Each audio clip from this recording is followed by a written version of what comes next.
Chapter 2. Why man appeared last, after the creation. For not as yet had that great and precious thing, man, come into the world of being. It was not to be looked for that the ruler should appear before the subjects of his rule. But when his dominion was prepared, the next step was that the king should be manifested. When, then, the Maker of all had prepared beforehand, as it were, a royal lodging for the future king, and this was the land, and islands, and sea, and the heaven arching like a roof over them.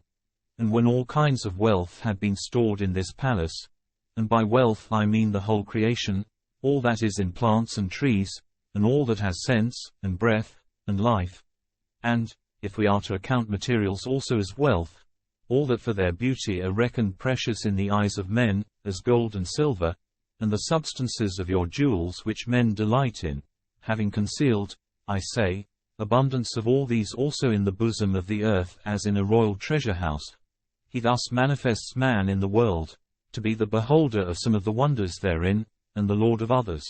that by his enjoyment he might have knowledge of the giver, and by the beauty and majesty of the things he saw might trace out that power of the Maker which is beyond speech and language. For this reason man was brought into the world last after the creation, not being rejected to the last as worthless, but as one whom it behooved to be king over his subjects at his very birth.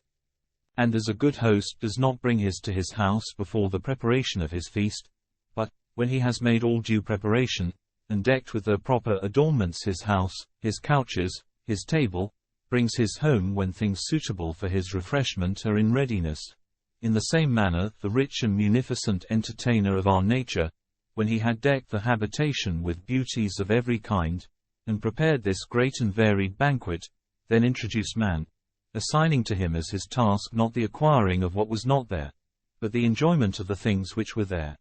And for this reason he gives him as foundations the instincts of a twofold organization, blending the divine with the earthy, that by means of both he may be naturally and properly disposed to each enjoyment, enjoying God.